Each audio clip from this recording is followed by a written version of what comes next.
Hey, Patrick here. Welcome to Dollar Theater. That's right, Dollar Theater is back. And today it's going to be a little bit different. That is, we are going to talk about a series, a complete series.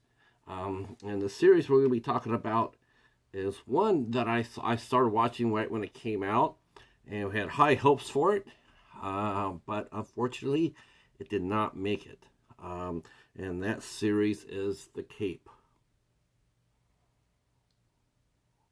So this I got the series from my buddy Catfish.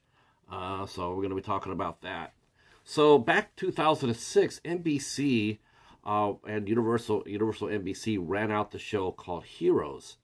And it ran for 4 years and started off really strong, and then by the end of it, it just collapsed. It just wasn't very good, and it got canceled. Started out great, had worlds of potential. It came out not that long after Iron Man, and of course the first X-Men came out. The first Spider-Man came out when heroes were just superhero movies were just gaining their speed. Spawn came out in '97, Blade '99, and so on and so forth. Started gaining momentum and popularity. So NBC went with their version of a superhero drama called Heroes, but it just, fans at first were very excited for it, and then after a while they just gave up on it because it just wasn't the typical superhero stuff that they were expecting. Well, NBC, they, God love them, they came out with The Cape as a mid-season replacement in 2011. So, well, I think it premiered in 2010, and then it only lasted for it was supposed to be for 13 episodes. Network TV, when they order series, they go what they call an initial order of 13 episodes, and it's called a back order, which is basically ordering the other 9 episodes to make a complete season of 22 episodes. Unfortunately, while The Cape started off really strong, it was aired on a Friday, which was a death knell. It was not a good place to be. You don't want to have your show debut on a Friday slot. It's death. And so the initial hurrah really went away quickly, and the initial 13 episodes that the show would normally have gotten got cut down to 10. So that basically told the cast and crew that, yeah, we ain't making it. As a matter of fact, out of those 10 episodes, only 9 reached the air. The 10th aired on NBC.com.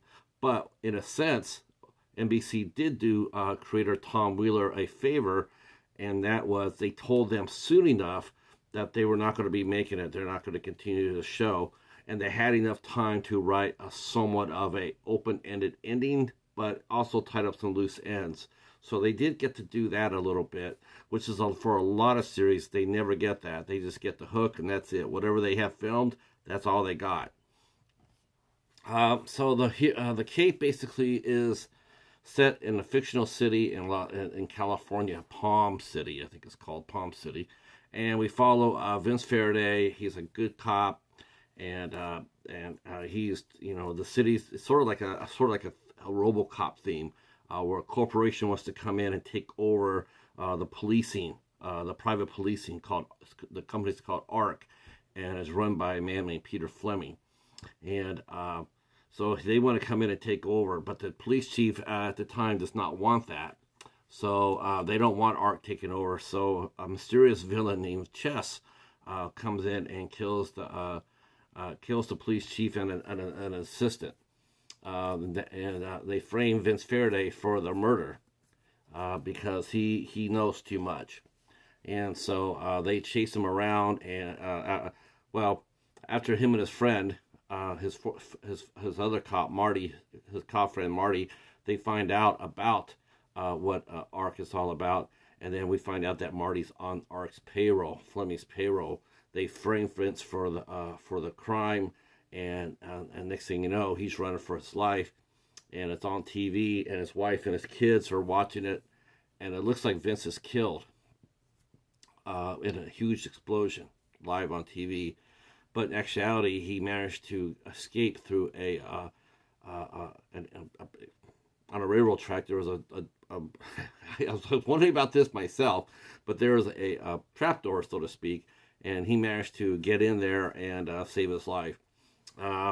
He is found by a mysterious circus of crime, led by Max Malini, who's played by Keith David.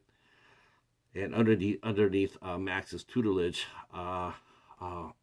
Vince becomes the Cape. He's a master escape artist. He's sort of like the Shadow, almost, in the sense that he can escape, and he also has several gifts that the circus performers teach him. Teach him how to become a better fighter. Teach him how to escape using the Cape. The Cape is it's all black, and it's made out of some sort of spider web that makes it stronger than steel. And he's able to use it to escape and to hold people, knock people out. It's pretty interesting. Sort of like Spawn in a sense. Spawn using his cape for all sorts of for capturing people, to making shields, making if you watch Spawn, you know how his cape was used in many ways. If you read the Spawn comic book as well, or watch the animated series, which starred Keith David as Spawn himself. So there we go. So anyway, so while he's underground, Vince is underground, learning how to become somewhat of a superhero. He finds out that Peter Fleming is Chess. He finds that out first episode, but for a man who's supposed to be dead and the man who was framed, how is he going to go out there and tell people that a multi-billionaire is Chess, the master villain? So he's going to have to figure out how to do this. And so that's basically the base of the series. Is Vince Faraday needs to somehow find a way to stop Chess, expose Fleming for that, and save the city from being turned into a private police state. Both sides have their strengths. We know that for Peter Fleming, he works for a group called Tarot, which is a league of elite assassin killers. He also runs with a gangster named Scales, who is played by Vinnie Jones. Terrific performance by Vinnie Jones, by the way. Always plays a great villain. On the other side, Vince is not without his allies as well, as the circus of crime is on his side, and they teach him various skills to stay alive. He also has an ally, a mysterious being known as Orwell. And Orwell is a beautiful young lady played by Summer Glau from Firefly and from Knights of Badassdom. That's right. And so he's not, and they work together. Orwell she seems to know to get in every single way. She knows things that maybe she shouldn't know. And we find out later during the series why that is. And it's not a very good thing. But she is a good person. It's just that she, you can't always pick your family, so to speak. So the series ran for nine episodes on NBC, and it ran one on NBC.com. And this is something that NBC, I'm not sure if they're still doing it per se, but this is something I really do appreciate about NBC, and that is they do release a lot of short seasons. This is not the first one I got on DVD. I've got others that they ran for just one season, but they put them out in the market so you could go ahead and get them. And I remember seeing the Cape at Target for a long time at $5. For a long time, it was sat there. They made it and they put it out there, and I saw people picking it up. Tom Wheeler, the gentleman who made the film, who created the film, he's still active. He just got done doing a show not that long ago called Cursed that came out on Netflix. He worked with that. He created that with Frank Miller. He also wrote the story for Puss in Boots, The Last Wish. He also wrote that. And so he's still active.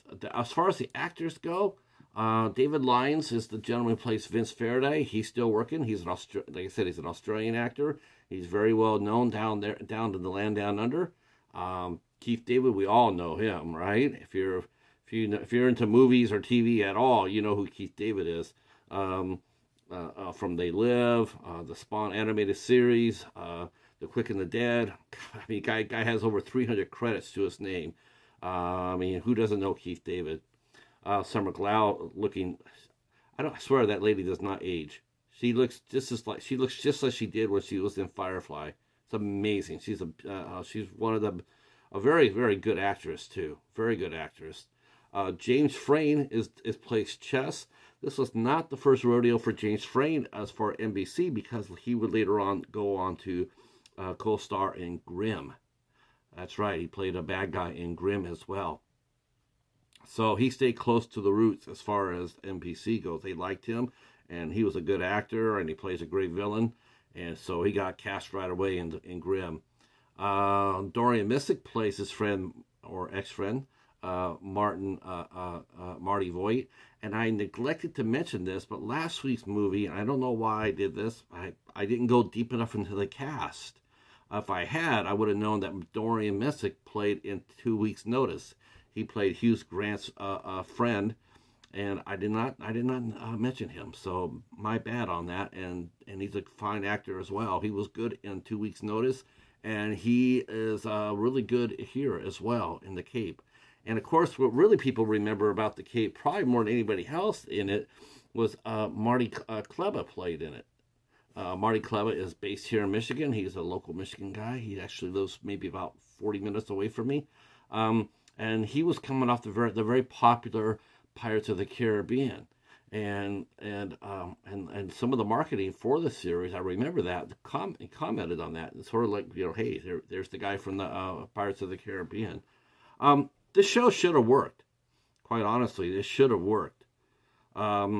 Maybe if you had it on a different night, maybe it would have worked. But putting it on a Friday or a Saturday night, it was just a kiss of death. Absolutely a kiss of death. And it's a shame that they didn't give The Cape its due of a full season, to give it a chance to find its audience. Like network TVs at the time, they did a lot of moving. If the show wasn't working here in this time slot, they would move it over to another one, in order for a chance for it to find an audience. Unfortunately, it did not happen, because where are we going to move The Cape? It was already in the Friday night death hole. All right. The series it comes out on 2 discs. There's no special features. It's bare bones. You should still be able to find it through Amazon or eBay. I'm not sure what the price you might pay for it, though. I do believe it will be more than $5, though. That I do. I highly recommend the series. If you're into superheroes like I am, and you like collect all things superheroes, I would recommend this. I recommend this series. It's only 10 episodes, but it's good. It's really good. And I enjoyed watching it. I thought it was a lot of fun. And so if you're into superheroes like I am, I would definitely look this up to add it to your collection. It's not Marvel. It's not DC. It's not related to any other comic book. So it's not an adaptation of anything. It's a total sole creation of Tom Wheeler. So hats off to him for that. So even though it does have a little bit more in common with the Shadow than he maybe would admit to, but that's okay. That's all right. I'm down with that. All right. That is The Cape for Dollar Theater. I got this for free, so it fits. We will be back next week with another edition of Dollar Theater. And thank you for watching. And if you're new to the channel and you like what you saw, there it is, The Cape. It comes on 2 discs. This is disc 2. I'm rewatching the disc 1. I'm rewatching the first 5 episodes right now. I watched it all the way through for this review, but I'm rewatching it again to see what I missed. All right. Like I said, if you're new to the channel, hit that sub button, drop a comment. If you've seen The Cape, if you're a fan of The Cape, drop that down too. And which superhero series would you like to bring back that only lasted 1 or 2 seasons? What superhero show would you bring back if you could? Or redo? Or if you could remake the show, which show would you remake? Me? I would like to bring back the Cape, and I would like to remake Agents of S.H.I.E.L.D. Now let's hear what you guys have to say. All right, that's it for us. Thank you so much for watching. We'll talk to you soon. Peace.